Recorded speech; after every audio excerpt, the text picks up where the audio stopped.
being very, very good into Landorus. Landorus, with its Earth Power and Sludge Bomb, cannot deal damage to Corviknight at all. So if that's the position Aaron can get this Corviknight in, he might be in a very good spot.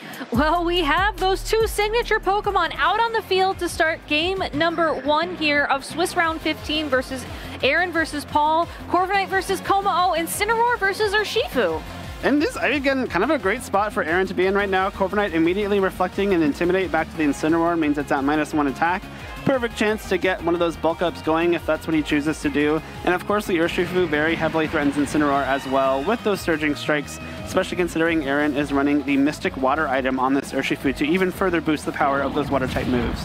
Fake out from Incineroar will stop Urshifu from attacking this turn, and Kommo-o, not wanting the Corviknight to be the only Pokemon to set up this turn, goes for an Iron Defense. So already we have +2 defense on the field for that Kommo-o, +1 defense and +1 attack for the Corviknight.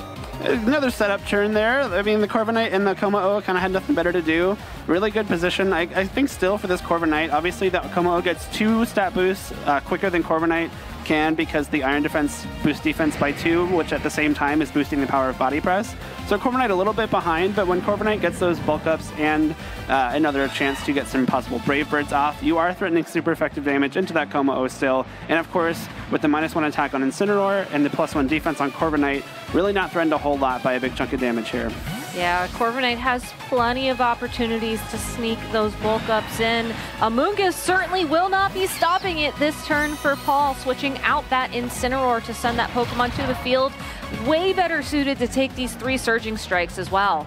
Surging Strikes comes through, and with that Rocky Helmet, a lot of chip damage as well. Not the greatest for the Urshifu there, but thankfully this Amoonguss taking some chip damage means that even if it does Terrastalize, it will be continued to be threatened by the Brave Birds coming out from this Kommo-o. So even though that might look like a little bit of a rough spot for Aaron to be taking that damage, I think that chip damage on Amoonguss can be very valuable. Yeah, and seeing that the Kommo-o also opted to go for yet another Iron Defense this turn, I can't help but wonder what's the condition that these trainers are looking for. I mean, Kommo-o will have +4 defense, which means Body Press now is going to do a significant amount of damage, but that Corviknight as well, especially with Brave Bird having that higher base power, having that, you know, recoil damage, seems like would be a great pick for Aaron if he wants to break from this setup phase. It is, and Brave Bird now threatens super effective damage onto both of these Pokemon on Paul's end. Like you said, Gabby, the defense now at +4 means that you're taking a little bit less damage from that Brave Bird, which is coming from a +2 attack. But that kind of is made up by the fact that the Brave Bird is super effective, whereas the Body Press wouldn't. And of course, if you want to Terrastalize away from that flying weakness, if you're the Kommo-o is Terra Fire, which staring down an Urshifu is really not the place you want to be. No, Amoonguss could have Terrastalized as well into Terra Fairy, but instead just going to redirect some damage this turn. Close Combat does, I think, less damage than the Rocky Helmet recoil, so this Amoonguss has done a great job so far of doing the most damage for Paul. Here comes that Body Press from Kommo-o, brings the Corviknight down to half of its health. Corviknight returning with a Brave Bird into the Amoonguss for the KO. Amoonguss is KO'd for the first knockout of the game, but that is a lot of damage being dealt to Aaron's Pokemon by recoil, by Rocky Helmet. This Urshifu has not taken an attack, I believe, other than a possible fake out from that Incineroar very early on, but it's already very, very low on HP just from taking those 4 Rocky Helmet chips.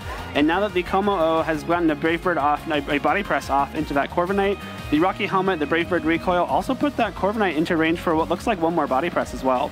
Definitely 1 more Body Press, and it's possible as well that this Corviknight won't even have the opportunity to go for Roost, which is usually what they want to do in this situation, because we saw that Kommo-o outspeed Corviknight consistently. You know that Paul has the Incineroar with access to Fake Out. That could also stop it from attacking. And on top of all that, you also have the Wellspring Ogerpon now, which is more than fast enough to outspeed Corviknight and secure that KO. This is actually like a pretty easy double KO here if you're Paul. Obviously, any kind of grass type attack into that Urshifu on Aaron's end will be enough for a KO, and then I didn't even realize how low the Corviknight got taken by that recoil. Yeah. And that is quite clearly Body Press range at this point. So even though the 2 turns of setup both went off pretty cleanly for both players, the double the double effectiveness of the Iron Defense setup for the Kommo-o in the form of Iron Defense proving very useful here for Paul. It was also the addition of that Rocky Helmet and Amoonguss that has put Aaron into a tough spot, but he still has 2 Pokemon remaining. Will detect this turn to stop any damage from the Ogerpon, but body press enough to pick up the KO on Corviknight. Big KO there. The Corviknight is kind of a big threat. If it is allowed to get a roost off, this game could get pretty dicey, but a smart target there from the body press. Make sure that Corviknight will not be able to attack before it gets knocked out by that body press. And now Aaron has to decide whether to bring in the Raging Bolt or the 4th Pokemon remaining. Raging Bolt does hit the field though. I believe it is that Terra Fairy, which we usually do see on Raging Bolt, so that does actually give you a great way to resist those body presses and possibly threaten some super effective damage with a Dragon type move. Yeah, Terra Fairy and Assault Vest. It does mean that this Raging Bolt will not also be able to set up its own boost, but usually you only want 1 or 2 Pokemon on your team to take that role, and in this case for Aaron, it's going to be the Ogerpon and that Corviknight. The issue though for Aaron is that Paul just has Follow Me on the field. Like the Raging Bolt, it can Draco Meteor the Kommo-o if Follow Me is not an option. Unfortunately though, that is a move that Paul's Ogerpon is packing, unlike some we've seen on stream earlier this weekend. Here comes another Ogerpon, but this time wearing the Hearthflame mask on Aaron's side of the field, going to switch out that Urshifu and save it for later. We do also get the first terrestrialization of the game from Aaron, turning his Raging Bolt into that Fairy typing. Now it will resist Body Press, which is great. However, it does give up the resistance to both Grass and Water, which are the 2 attacking types Paul's Ogerpon is packing. So you do have to worry about trading off those defenses instead. Kommo-o protecting itself this turn. Ivy Cudgel now from the Ogerpon into the opposing Ogerpon. That's neutral damage, but it brings that Ogerpon down to just below half its health. Ogerpon on Paul's side of the field taking about 50% damage as well from a Thunderbolt. I think really smart plays from both players. Going for the Ivy Cudgel instead of the Horn Leech into that Urshifu slot on Aaron's side is really smart for Paul. Urshifu was low enough and had used close combat, so its defense was at -1, such that the resisted Ivy Cudgel would still be enough for the KO, but Ivy Cudgel hits most of what Aaron has in the back much harder than Horn Leech would. So some really big damage onto Aaron's Ogerpon right off the bat. And of course the Thunderbolt into Ogerpon on Paul's side from Aaron I think was also very smart. If you get caught going for a Draco Meteor into a protecting Kommo-o or even a Follow Me, losing that special attack would be very disastrous. And a really nice bit of damage there from Thunderbolt. Looks like 1 more should be enough for a KO. 1 more should be enough for a KO, but Paul needs to figure out how he can tackle this Fairy-type Raging Bolt, especially knowing that Kommo-o has given up any sort of Steel-type attack coverage for Shadow Claw, which is a Ghost-type move. We do see a terrestrialization from Paul this turn, and it has to be the Kommo-o, given that the Incineroar returned to the field for that Ogerpon. Kommo-o changing into a Fire type here to not take super effective damage from a potential Draco Meteor from Aaron's Raging Bolt. We also see a Spiky Shield from Aaron's Ogerpon to protect itself this turn. Body Press, it still does way more than I expected, honestly, thanks to all those Iron defense boosts. That is a lot of damage. That is resisted, and Raging Bolt is a naturally very bulky Pokemon. That also shows that if Kommo-o gets 2 Iron defenses up and the Raging Bolt doesn't terrestrialize, it will just get 1-hit KO'd by that +4 body press. Huge bit of damage there, and I do like that terrestrialization. Like you said, Gabby, it does prevent super effective damage from Draco Meteor. And the nice thing about having Fire in this scenario for Paul is that oftentimes we see players go for Steel on their Iron defense Kommo-o, but that would actually put you in a much worse spot against this Ogerpon on Aaron's side. Fire, though, allows you to resist both the Ivy Cudgel and any kind of grass move from that Ogerpon while dropping that Dragon weakness.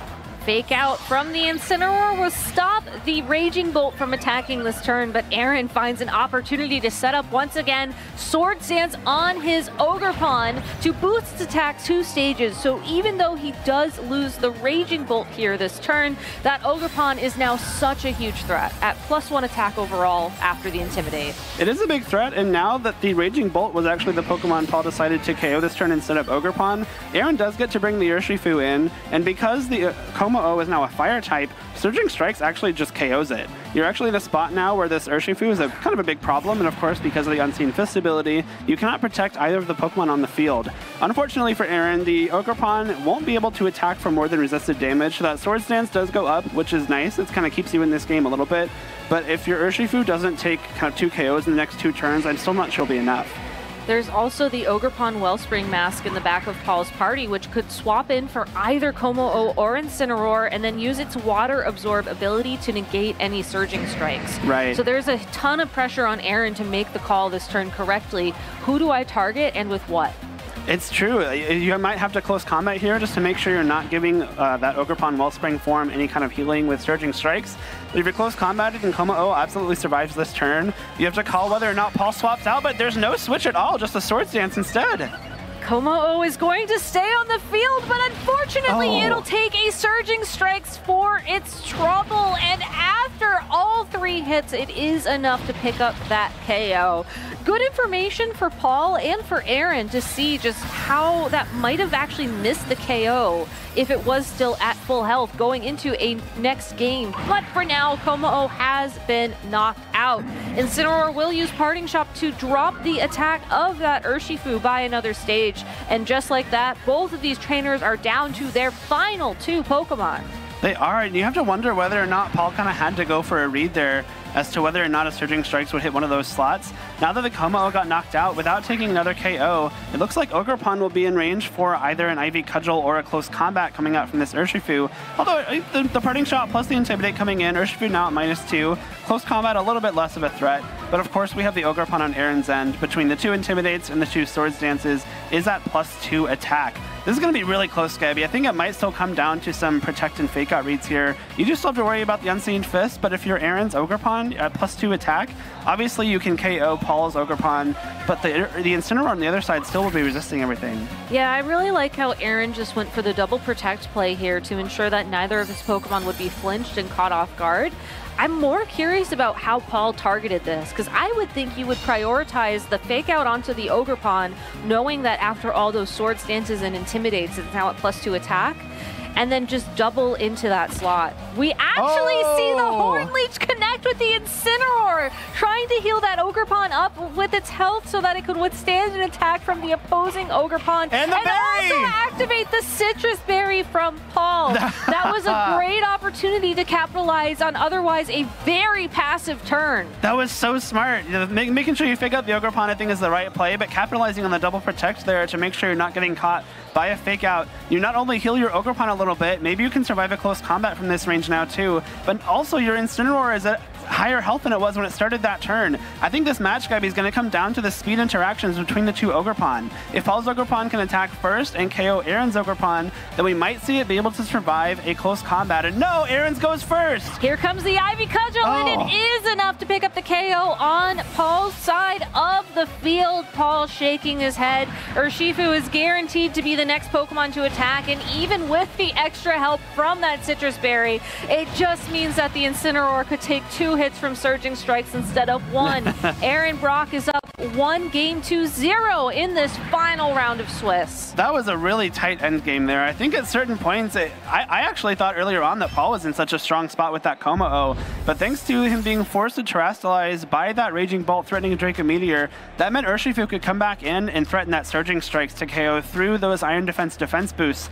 And I think Paul possibly made a mistake not trying to catch that Surging Strikes with the Water Absorb from the Ogerpon, because at that point when Como-O went down, and especially because Aaron capitalized very well with those Swords Dances, it was much more difficult for Paul to make any headway.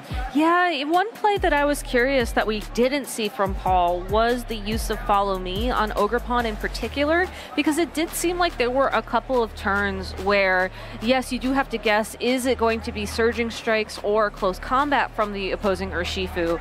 But I do think that the Ogerpon would have helped its partner by taking some of that damage away. But for now, I agree. You were just saying this was a very good start for Paul and Como-O. I absolutely agree.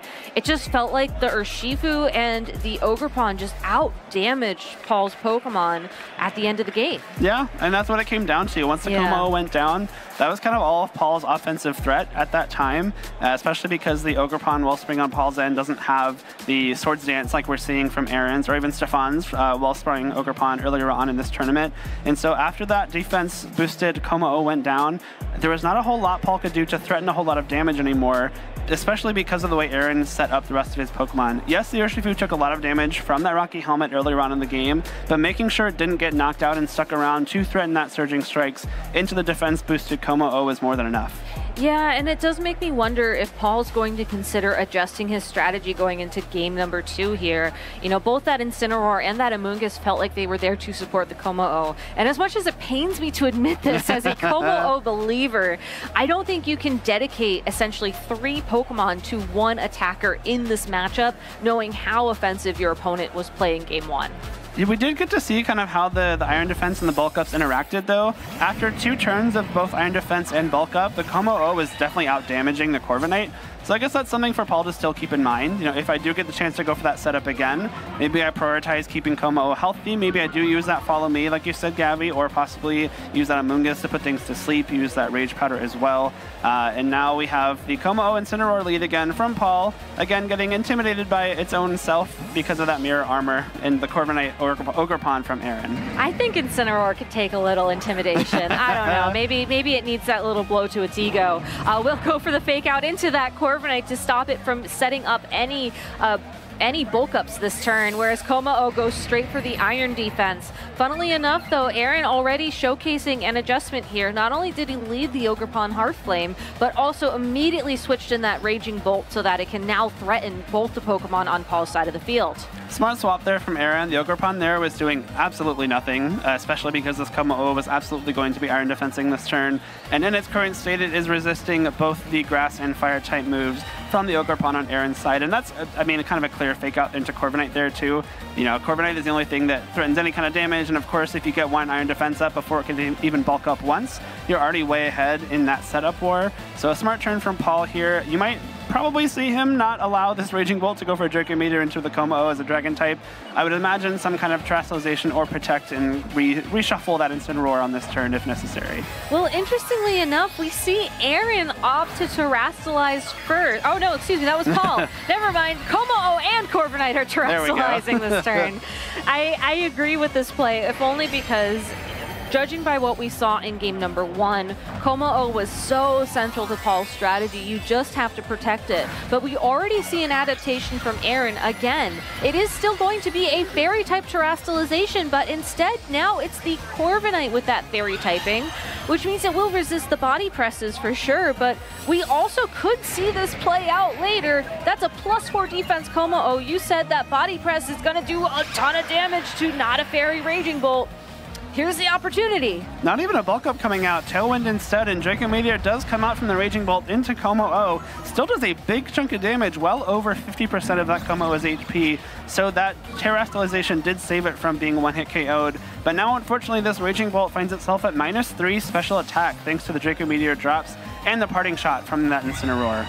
With Tailwind up on the field now, though, it does look like Corviknight and Raging Bolt will definitely outspeed the Amoonguss coming in, and the Como-O as well. So even though Raging Bolt is at -3 special attack, Corviknight has more than ample opportunity here to use Brave Bird, deal some good damage to that Amoonguss, possibly knock out the Como-O. It does feel like Aaron is still in the driver's seat and should have an opportunity to sneak that Raging Bolt off the field if he decides he wants to do so. He can easily switch that Raging Bolt out here, but you have to wonder if Paul decides to go for Body Press into that slot. We did see the +4 Body Press, you know, would have 2-hit KO'd that Fairy type Raging Bolt, so it's safe to assume it would be knocked out in 1 hit here. Can anything Aaron could possibly switch in survive a Body Press? Or do you just have to take a KO this turn? And of course, because of the +4 defense, you're not going to get knocked out by Brave Bird. Amoonguss probably survives this as well because it's such a bulky Pokemon. No, it doesn't though. Just straight up 1-hit KO'd. That was a critical hit from that Brave Bird, knocking out the Amoonguss in 1 go. Corviknight will take some recoil damage, both from the attack and here comes that Draco Meteor. Como-O able to hold on in the red. Body press. Here's that Calpin. It is enough for a 1-hit knockout there. I think you're okay with that, though, if you're Aaron, because trading your Raging Bolt at -3 for an Amoonguss feels huge. That's a really big critical hit there. I think it's probably safe to assume Amoonguss usually survives that, thanks to it being a naturally very bulky Pokemon, even though that is a same type attack bonus Brave Bird. Unfortunate critical hit because if the Amoonguss sticks around, it can either redirect some attacks later on, possibly put some things to sleep, but you do in turn get the big KO onto that Raging Bolt. Yeah, you're trading one Pokemon for one Pokemon, which is kind of nice and all, but with Tailwind up, And with this Corviknight and Ogerpon, you know, relatively healthy still. You can't fake out them both, obviously, if you're this Incineroar. This Kommo-o is now at very low HP. There's no kind of Pollen Puff or any kind of healing other than the leftovers on this Kommo-o to get it pretty healthy again. So you really have to worry about, you know, how many times do I have to, how many more chances will I get to attack with this Kommo-o? Yeah, and I love how Aaron is approaching this turn as well. It does feel like he looked at the field and accepted, you know what, you're probably going to flinch one of my Pokemon. Well, I could try and protect this turn so I don't take damage. At the end of the day, I would just be stalling out my own Tailwind. Right. So I'll give you a choice. You know what my Ogerpon wants to do, and you can probably guess what Corviknight wants to do at this point. Let you choose. Paul is actually just going to switch out that Incineroar, though. So Aaron is going to get, I think, exactly what he wanted from this turn with the Protect from the Kommo-o as well. That means Ogerpon free to Swords Dance to negate the Intimidate and go up to +1 attack. And now Corviknight as well going for Roost to heal up half of its health. That's going to put it basically back to full. That's a bit of a disaster turn for Paul there. Not a bad assumption to make that Aaron will try and play a more safer turn. Obviously, Fake Out was in play because that Incineroar had just switched in, but Aaron takes such good advantage of that. Like you said, Gabby, why would you want to double protect in your own Tailwind? Like, I'm not going to do that. I'm going to go straight for that Swords Dance. Aaron's been very aggressive with those Swords Dances throughout the set, and it's paid off very well. He's now at +1 attack on that Ogerpon, and even with the defense boost from Kommo-o, that may be enough for a KO, especially considering you have the option to attack with that Corviknight as well. Obviously, Ogerpon on Paul's end cannot Terastallize, cannot drop that flying type weakness, so a Brave Bird coming through would be super effective as well. Incineroar taking the field once again to negate the attack boost from that Ogerpon, but this Corviknight is still, I think, the public enemy #1 for Paul's team. Ivy Cudgel into the Kommo-o. Oh my goodness. It's not very effective, and without that critical hit to get through those defensive boosts, even with the Brave Bird, Kommo-o able to hold on, go for a body press into the Ogerpon, and it's a one-hit knockout. That was not very effective. That was incredibly not very effective. That did so little. Even the Brave Bird, I thought Brave Bird would do so much more than that. Obviously, it is at +4 defense, and Kommo-o is pretty bulky, but Corviknight's no slouch, and Brave Bird's a very strong move. Kommo-o showing, though, hey, I am still in this game. Do not count me out, because I will just take one more body press KO for the road. Obviously, Urshifu now should be able to KO with Surging Strikes, but we're still in that position that we saw last game where you have the Ogerpon Wellspring as well. You have the option to kind of absorb those Surging Strikes with the Water Absorb if you can. I don't know that it's such a great idea on this current turn, Gabby, just because you don't really want to take a Brave Bird coming in. At the same time, your own Kommo-o has already done so much. You could possibly try and finish this game out just with this Ogerpon and Incineroar, but that survival from Kommo-o, the double up with the neutral Ivy Cudgel at that point, and then the Brave Bird from Corviknight, that was insane. Yeah, Aaron relying on Ivy Cudgel's secondary effect of having a higher critical hit chance there, trying to break through the iron defenses of this Kommo-o, but unfortunately unable to find any purchase. Fake Out will stop the Urshifu from attacking this turn. Here comes a body press from Kommo-o into that Urshifu for the KO. Wow. It is just the Corviknight left standing for Aaron. Brave Bird goes into the Incineroar and brings it down into the yellow, which should activate the Citrus Berry. It does. Citrus Berry pops right back up, and this Corviknight, even though it is still relatively healthy, it does resist this body press, does not have any bulk ups of its own, and because this Kommo-o didn't take any damage, that might still be out of range for one more Brave Bird. So another body press, maybe an Ivy Cudgel from the Ogerpon in the back. Paul has clawed victory from the jaws of defeat in this game here, Gabby. I thought the Kommo-o was down and out, but clearly it had other plans. Yeah, I will say that in this kind of endgame situation, you would expect to see Incineroar really pivot heavily, typically, so that you could continue to rely on Fake Out.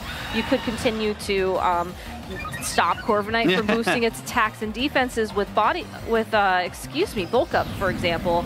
But because Corviknight's Mirror Armor ability is in play, this does mean that Parting Shot would not work against Corviknight. It would just bounce the stat drops back to Incineroar, and then it would not be allowed to switch. Yeah, it's a really rough interaction there for this Incineroar. You kind of want your Ogerpon on the field right now, but you really can't risk it coming in on a possible Brave Bird. I think if you're Paul, this is the right thing to do. You just keep going for Flare Blitzes into that slot. Between the recoil from Flare Blitz itself and the Rocky Helmet, eventually you should be able to get your Ogerpon back on the field. And if you give yourself 2 turns to go for Body Press, like a Follow Me Body Press, followed by one more. That's probably enough. One body press coming through here, just barely does not KO Corviknight. And the Rocky Helmet chip damage does come through. Actually, a Roost following from Corviknight too. I mean, over a long enough time scale, we do know that Paul has limited access to recovery here. That being said, though, the Flare Blitz is able to drop down this Corviknight to below, I believe, the body press damage threshold here. So as long as Paul goes for another body press this turn, I think he should be able to lock in that KO overall. But if you are Aaron in this situation, you are up one game. You know that the game clock is still progressing throughout this matchup. And if you think that with the combination of Brave Bird, Rocky Helmet, and Roost, you can bring this down to a 1v1 situation, you are able to win. It looks like Como is knocked out by Rocky Helmet. Corviknight hanging on by a thread.